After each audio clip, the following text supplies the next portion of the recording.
Hi நண்பா, அஸ்ஸலாமு அலைக்கம். நான் உங்கள் சேட்டை. இன்றைக்கி நம்ம என்ன பார்க்க போகிறோம்னு சொன்னாக்கா, காலையில் இப்போ 4:30 மணி ஃபஜர் தொழுகைக்கு எந்திரிச்சேன். மேடம் மெசேஜ் போட்டிருந்தாங்க, இந்த மாதிரி ஏர்போர்ட்டுக்கு போகணும், பையன் வரான் அப்படின்ட்டு. அதை ஒருத்தன் தான் வரான், இன்னொருத்த பையன் எப்போ வரான்னு தெரியல. இப்போ அவனோட ஃபேமிலியை கூப்பிட போகணும்.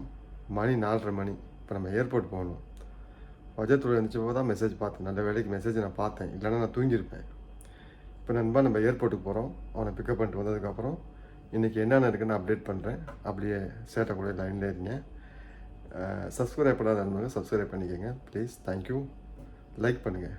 வாங்க நம்ம இப்போ ஏர்போர்ட்டுக்கு போவோம். டீ போட்டாச்சு, டீ எடுத்துகிட்டு கிளம்புவோம்.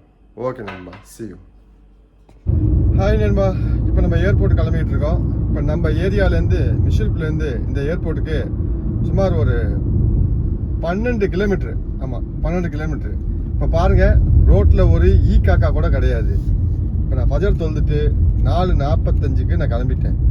ஆமாம், இப்போ நான் வந்து ஏர்போர்ட் போயிட்டுருக்கேன். இந்த ஆஸ்திரேலியன் காலேஜ் வழியாக இப்போ நம்ம 6ஆம் நம்பர் ரோட்டை 6th ரிங்குன்னு சொல்லுவாங்க. அது வந்து ஜஹரா போகிற ரோடு. ஜஹரான்னு சொன்னாக்க லாஸ்ட் இண்டு. அங்கிட்டு வந்து ஈராக் பார்ட்ரு, ஈராக்கில் தாண்டி அப்படி தான் போகிறது. அதுதான் இந்த 6th ரிங் ரோடு. பொதுவாக வந்து இங்கே வந்து ரிங் ரோடு வந்து மொத்தம் 7 வகையில் இருக்குது. 7 ரோடு இருக்குது ரிங் ரோடு. அதில் first ring, second ring, third ring, 4th ring, 5th ring, 6th ring, 7th ring, அடுத்து 8th ரிங்கும் இருக்குது. அது ஃபுல்லாக வந்து கிடையாது, ஒரு குறிப்பிட்ட தூரம் வரை இருக்குது. அந்த 8th ரிங்கில் நான் இதுவரை நான் போனதே கிடையாது. 7th ரிங்கில் நான் போயிருக்கேன்.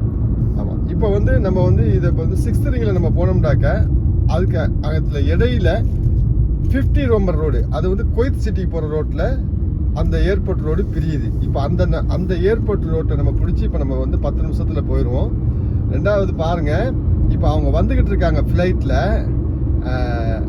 அந்த மெசேஜ் போட்டுக்கிட்டு வந்துக்கிட்டு இருக்காங்க, நாங்கள் இன்னும் ஒரு 20 மினிட்ல வந்துடுவோம், இன்னும் ஒரு 15 மினிட்ல வந்துடுவோம் அப்படின்ட்டு.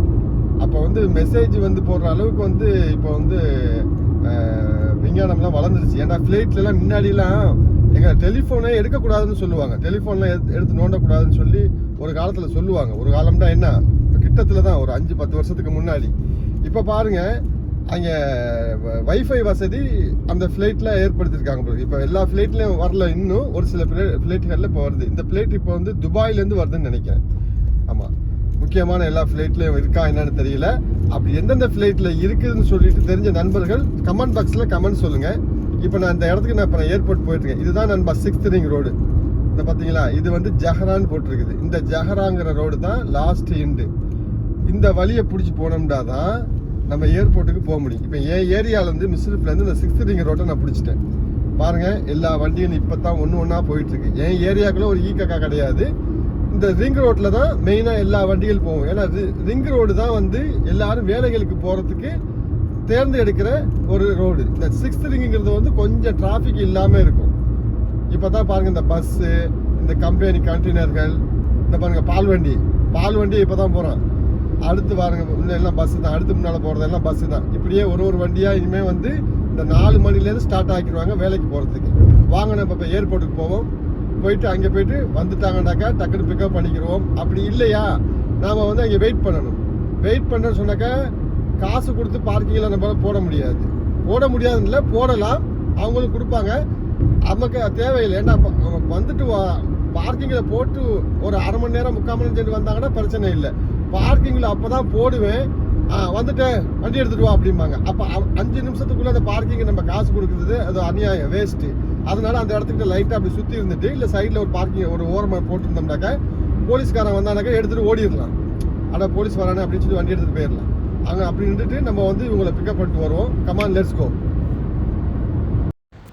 நண்பா, இப்போ வந்து நம்ம பார்க்கிங், அதாவது டெர்மினல் 4 முன்னால் ஏர்போர்ட்டுக்கு முன்னால் இது பார்க்கிங். இதுதான் பார்க்கிங், பார்த்துக்கோங்க. இந்த பார்க்கிங்குள்ளே நான் வண்டியை போடல, பார்க்கிங்க்கு வெளியே தான் போட்டிருக்கேன். அதுதான் மேலே ஏறி பார்க்கிங் ஏர்போர்ட்டுக்குள்ளே போகிறது. நம்ம வந்து டிராஃபிக் போலீஸ் வந்தாண்டாக்க இப்படியே வண்டி நேராக எடுத்துகிட்டு ஓடிடலாம். இந்த பார்க்கிங் தான். இதான் அதே மாதிரி இந்த சைடு இதுதான் ஏர்போர்ட் டெர்மினல் 4. அவங்க இன்னும் வந்து இறங்கலை, இன்னும் 10 நிமிஷத்தில் வந்து இறங்கிடும்னு சொல்லி மெசேஜ் போட்டிருந்தாங்க. இப்போ அதாவது மெசேஜ் அடிச்சுக்கிட்டே வந்துக்கிட்டு இருக்காங்க. 15 மினிட், 20 மினிட், 10 மினிட் வந்து இறங்குங்க, பிரச்சனை இல்லை, நாங்கள் இருக்கிறோம். அதே மாதிரி எனக்கு முன்னால் பாருங்கள் டிரைவர்கள், எனக்கு பின்னால் உள்ள டிரைவர்கள் வண்டி நிப்பாட்டி இருக்கிறாங்க. ஏன்னு கேட்டாக்க இந்த இந்த ஏர்போர்ட் டெர்மினல் 4ல் உள்ள பார்க்கிங்களுடைய காசு வந்து நிப்பாட்டுறதுக்கு 1 மணி நேரத்துக்கு 60 தினார் வசூல் பண்ணுறாங்க. அதில் வந்து இந்தியன் ரூபீஸ் வந்து 60 தினார்னு சொன்னாக்க 75 ரூபா கிட்ட வருது. ஆமாம் 75 ரூபாய்க்கு, ஆமாம் 75 ரூபா கிட்ட வருது. 75 ரூபாயா 100 ரூபாய்க்கு மேலே வருது, 100 ரூபா. அதே பழைய ஏர்போர்ட் இருக்கேன் குவைத்தில், பழைய ஏர்போர்ட், அதாவது எல்லா இன்டர்நேஷ்னல் ஏர்போர்ட்டும் வந்து நிற்கிறது. அதில் வந்து 1 மணி நேரத்துக்கு 200 காசு, இது 500 காசு. எப்படி பாருங்கள் வித்தியாசம் பண்ணி வச்சுருக்காங்க. ஒரே ஏர்போர்ட்டு அங்கிட்டு ஒரு 500 மீட்டரில் இந்த ஏர்போர்ட் பிரிவு இருக்குது. அதாவது குவைத் ஏர்வேஸ் மட்டும் வந்து நிற்கிறதுக்கு, அதுக்கு பார்க்கிங் தனி, இது பார்க்கிங் தனி. இதை என்ன அப்படி செஞ்சுருக்காங்கன்னு எனக்கு என்ன ஒன்றும் புரியலை. அதே மாதிரி இப்போ இந்த ஏரியாக்குள்ளேயே மொத்தம் 3 ஏர்போர்ட் இருக்குது. ஜசீராங்கிற ஒரு ஏர்வேஸ் இருக்குது, அதுக்கு வந்து தனியாக ஒரு ஏர்போர்ட் அதுக்குண்டு. இந்த ஏர்போர்ட் வந்து டெர்மினல் 4, இது வந்து குவைத் ஏர்வேஸ் மட்டும். மற்றபடி பழைய ஏர்போர்ட் டெர்மினல் 1, ஆமாம் டெர்மினல் 1ன்னு நினைக்கிறேன், அது வந்து இன்டர்நேஷ்னல் ஏர்போர்ட். ஏர் இண்டியா, இண்டிகோ, இமராத்து, இத்திஹாத்து, எல்லா நாட்டுடைய ஃப்ளைட்டும் அங்கே வந்து இறங்கும். ஆமாம், அது இப்படியாப்பட்ட இதை பிரித்து வச்சுருக்காங்க. இப்போ நம்ம என்னத்துக்கு காசு கொடுப்பாங்க, இந்த வந்துடுவாங்க, இப்படியே இருந்துட்டு கூப்பிட்டு உடனே ஓடி போயிடுவோம். ஓகே நண்பா, அவங்க வந்ததுக்கப்புறம் அவங்கள கொண்டு ட்ராப் பண்ணிட்டு வீட்டில், அதுக்கப்புறம் நான் வீட்டுக்கு போயிட்டு நான் கண்டினியூ பண்ணுறேன். அப்படியே சேர்ந்துருங்க, அப்படியே சப்ஸ்கிரைப் பண்ணிக்கோங்க. Thank you, good morning, have nice day. இப்போ நாம் வந்து அவங்க பாஸாவுடைய பையனை வந்து ஃபேமிலியை வந்து அவங்க வீட்டில் விட்டுட்டு நம்ம வழியில் வந்துக்கிட்டு இருக்கோம்.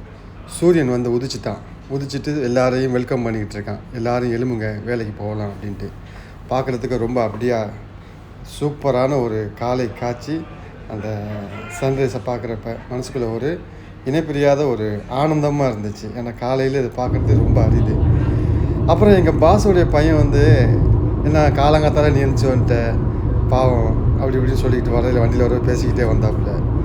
ஐ ஆம் சாரின்னு சொல்லிட்டு எனக்கு 2-3 வாட்டி சொல்லிட்டாப்புல, சாரி மன்னிச்சுக்க, நான் வெள்ளனமே உன்னை எழுப்பிட்டேன் அப்படின்ட்டு. பார்க்க சந்தோஷமாக இருந்துச்சு, கேட்குறதுக்கு சந்தோஷமாக இருந்துச்சு. நான் என்ன தவம் செய்தேன் இந்த மாதிரி நான் முதலாளி பிள்ளைகளை நான் வந்து என்னுடைய லைஃப்பில் நான் அடையிறதுக்கு. ரொம்ப தங்கமான பசங்க, அது தகுந்த மாதிரி மேடங்களும், அதுக்கு தகுந்த பாஸு, அதெல்லாம் வந்து கொடுத்து வைக்கணும். நாம் நடந்துக்கிட்ட பொறுத்து தான் இருக்குது அவங்க நல்லவங்களா கெட்டவங்களான்ட்டு. அதை நினச்சிக்கிட்டு அப்படியே யோசனை பண்ணிக்கிட்டு வண்டியை ஓட்டிக்கிட்டே வந்தேன். கண்ணெல்லாம் அப்படியே எரியுது. இருந்தாலும் என்னுடைய வேலைகளை வந்து நான் வந்து லவ் பண்ணுறேன். நான் வந்து சளைக்காமல் வேலை செய்கிறது எனக்கு ரொம்ப பிடிக்கும். ஏன்னாக்கா நான் சின்ன வயசுலேருந்து வேலை செஞ்சு நான் பழகிட்டேன். இன்ஷா அல்லா ஐ கேன், என்னை பொறுத்தவரையும் முடியும் அப்படிங்கிறது தான். இறைவன் துணை இருந்தால், மனதில் வந்து தைரியம் இருந்தால் எதுவுமே முடியும். ஆமாம் நண்பா, அது உங்களாலேயும் அது சாத்தியம். நம்ம காலையில் வெள்ளனமே எந்திரிச்சு ஏர்போர்ட் போயிட்டு எந்திரிச்சோம். ஏர்போர்ட் போனோம், திருப்பி ஏர்போர்ட்லேருந்து வந்தோம், அவங்கள ட்ராப் பண்ணிவிட்டு ஏர்போர்ட்லேருந்து வந்துட்டு லைட்டாக கொஞ்சம் படுக்கலான்னு படுத்து நண்பா. அப்படி தூக்கம் போயிடுச்சு. அப்புறம் இன்றைக்கி மேடம் சொன்னாங்க, சிக்கன் மஜ்பூஸ் செஞ்சிரு, வேறு ஒன்றும் வேணாம் அப்படின்ட்டாங்க. சிக்கன் மஜ்பூஸ் நான் ஏற்பாடு பண்ணிகிட்டு இருக்கேன் நண்பா. இன்றைக்கி நண்பா துவானியா டே. இன்றைக்கி துவானியா இருக்குது. இன்றைக்கி துவானியாவில் என்னென்ன நடக்க போகுது, என்னென்ன ஜாமான் வாங்க போகணும், என்னென்ன செய்யணும், அதெல்லாம் இருக்குது. வேறு எங்கெங்கே போகிறோன்னா மேடம் எங்கேயாவது போவாங்க, அப்டேட் பண்ணுறேன். see you நண்பா. இன்றைக்கி வந்து மீன் பொரியல், இது நேற்று வச்ச சாம்பார், நேற்று இல்லை முந்தானத்து வச்ச சாம்பார், அதை ஃப்ரிட்ஜில் ஒதுக்கி வச்சுருந்தேன். அதை சூடு பண்ணி இன்றைக்கி ஓட்டுவோம்.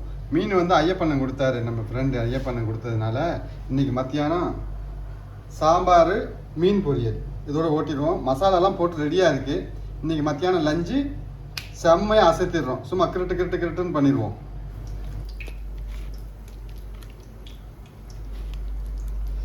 நண்பா, இன்னைக்கு லஞ்ச் மீன் பாருங்கள், கிளிமுக்கு மீன் சொல்கிறாங்க. இது என்ன கிளிமுக்கு மீன் எனக்கு கூட தெரியல. உங்களுக்கு கமெண்டில் சொன்னால் அந்த கிளிமுக்கு மீனை பற்றி கொஞ்சம் சொல்லுங்கள்.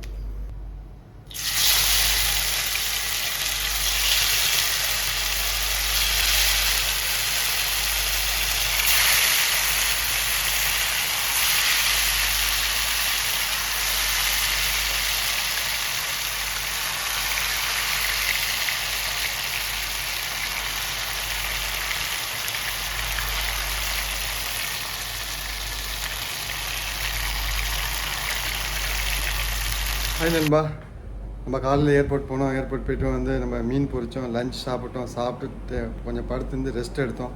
இன்றைக்கி துவானியாங்கிறதுனால இது வந்து புதினா டீ. இது வந்து கஹுவான்னு சொன்னாக்கா இது கஹுவா. இது வந்து டீ எல்லாம் ரெடி பண்ணிகிட்டு இருக்கேன். இன்றைக்கி துவானியாவுக்கு அதுக்கப்புறம் மேடம் எங்கே போகிறாங்கன்னு தெரில.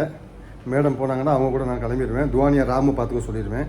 ராமுகிட்ட சொல்லியிருக்கேன், எது கேட்குறாங்களோ கரெக்டாக கொடு அப்படின்னு சொல்லியிருக்கிறேன். அவனும் ஓகேன்னாங்கிறான். பார்ப்போம். ராமு கொஞ்சம் கொஞ்சமாக மூவ் ஆகிட்டு வந்துக்கிட்டு இருக்கான். இப்போ சொல்லி படிக்க வச்சாச்சு. சரி மேடம், சாரி மன்னிச்சுங்க. இப்போ மேடம் வந்து போகிறாங்க.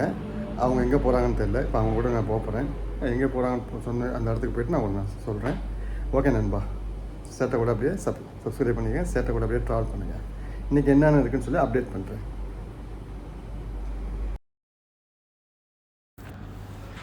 ராம பாருங்கள் எப்படி சாம்பிராணி பாவை போட்டுக்கிட்டு இருக்காங்க. இது புகூர்னு சொல்லுவாங்க. துவானியாக்கு இது போடுறது. செருப்பை கழட்டிட்டு ரொம்ப மரியாதை நிமித்தமாக போட்டுக்கிட்டு இருந்தான். நான் கேட்டேன், டே செருப்பை போட்டு போடுறா அப்படின்னு. இல்லைண்ணா, செருப்பு போட்டு போடுறது மரியாதை இல்லைண்ணா. பரவாயில்ல, அவனோட நம்பிக்கையை மதிப்போம், அன்புகளை விதைப்போம். எனக்கு இது ரொம்ப பிடிச்சிருந்துச்சு ராமோட இது. அவனோட நம்பிக்கையை நம்ம வந்து எதுவும் செய்யக்கூடாது. பரவாயில்ல, அவனோட இதிலே விட்டுறணும். அவன் கரெக்டாக செஞ்சு முடிச்சிருவான். சரி, நம்ம போயிட்டு துவானியா வேலையெல்லாம் கொஞ்சம் என்னென்ன ஜாமான் வந்துடுன்னு பார்ப்போம். தண்ணி காற்று வந்துருச்சு. அடுத்து வேறு ஜாமானெல்லாம் பார்ப்போம். அப்படியே ரவுண்டு ஒன்று பார்த்தேன், என்னென்ன எல்லாம் சரியாக இருக்கான்ட்டு. அப்படியே செக் பண்ணி பார்த்தேன். தண்ணி பாட்டிலாம் கரெக்டாக அடுக்கி வச்சுருந்தான். பேரிச்சம்பழங்கள் எல்லாம் வர்றவங்களுக்கு கொடுக்குறதுக்கு பாருங்கள். அரைக்காய் அரைப்பழம், இது ஃபுல் பழம், ஸ்வீட் அந்த மாதிரி இருந்துச்சு. அதுக்கப்புறம் பாருங்கள், பிஸ்கட் ஐட்டங்கள், ஸ்வீட் ஐட்டங்கள் எல்லாமே ரெடியாக இருந்துச்சு. எல்லாத்தையும் நம்ம மேடம் வந்து பாஸ் கூட எல்லாம் போயிட்டாங்க. இப்போ நமக்கு வந்து வேலை வந்து இன்றைக்கி துவானியாவில் குபூஸ் வாங்க போகணும். இன்றைக்கி துவானியாவுக்கு குபூஸ் வாங்கிட்டு அப்படியே பெப்சி வாங்கிட்டு இப்போ நம்ம வீட்டுக்கு வர வேண்டியதான். இப்போ நான் குபூஸ் வாங்க அந்த குபூஸ் கடைக்கு போகிறேன்.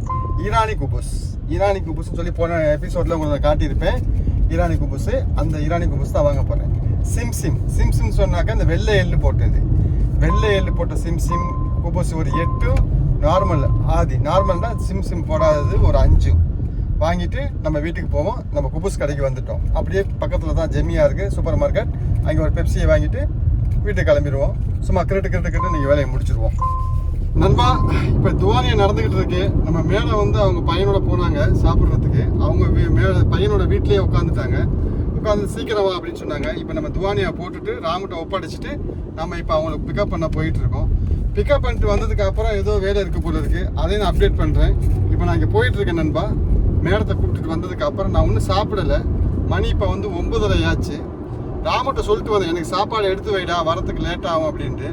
சரி அண்ணா, எடுத்து வைக்கிறேன்னு சொல்லியிருக்கான். இப்போ நான் போயிட்டு அந்த மேடத்தை கூட்டிகிட்டு வந்ததுக்கு அப்புறம் அப்டேட் பண்ணுறேன்னப்பா. சும்மா கிட்டன்னு முடிச்சிடுவோம். இன்றைக்கி எத்தனை மணிக்கு டியூட்டி முடியும்னு சொன்னால், போன வாரம் துவானியாவில் வந்து எப்படி 12 மணி ஆச்சு நண்பா. 12-12:30 ஆச்சு படுக்கிறதுக்கு. இந்த வாரம் எப்படின்னு தெரியல. ஓகே, பார்ப்போம். கிட்டன்னு பண்ணிடுவோம். ஆமாம், மேடத்தை எடுக்க வந்த நண்பா. இப்போ மேடத்தை எடுக்க வந்ததுனால இப்போ வந்து மேடத்தோட பையன் வந்து சொன்னால், இந்த லாண்ட்ரியில் போய்ட்டு ஒரு துணி ஒன்று இருக்குது, அதை எடுத்துகிட்டு வான்னு சொன்னால். இப்போ இந்த லாண்ட்ரிக்கு நம்ம இங்கே வந்திருக்கோம். இந்த லாண்ட்ரிக்கு நம்ம வந்ததில்லை, அவர் சொன்னார். அதே பிடிச்சி நம்ம வந்திருக்கிறோம். இப்போ லாண்ட்ரியில் துணி எடுத்துகிட்டு அந்த பாருங்க, இதுதான் சூப்பர் மார்க்கெட். எப்படி அழகாக சின்னதாக இருக்குது பாருங்களா. ஒரு 4-5 ஏரியா தெருவுக்கு ஒரு ஏரியாவுக்கு இந்த மாதிரி ஒரு சின்ன சூப்பர் மார்க்கெட் இங்கே இருக்கும். வீட்டை பார்க்க நான் அப்படியே கிளம்பிட்டேன். மேடம் ரெடியாக இருக்காங்க, பிக்கப் பண்ணுறேன். வீட்டுக்கு வந்தாச்சு. திவானியா நடந்துக்கிட்டு இருக்கேன். நான் சாப்பிட போனேன். ராம சொன்னால், நான் பசிக்குது, நான் சாப்பிட்டு வந்துக்கிறேன்னா நீ சாப்பிடு அப்படின்னா. சரி சாப்பிட்டு வா, அதுக்கப்புறம் நான் சாப்பிட்றேன் அப்படின்னு சொன்னேன். எப்படியும் 1 மணி முடியும்னு நினைக்கிறேன். ஓகே நண்பா, குட் நைட். சப்ஸ்கிரைப் பண்ணாங்க, சப்ஸ்கிரைப் பண்ணிக்கோங்க. அப்படியே சும்மா கிட்டன்னு அடுத்த எபிசோடில் முடிச்சிடுவோம். இன்றைக்கி எபிசோடு குட் நைட்.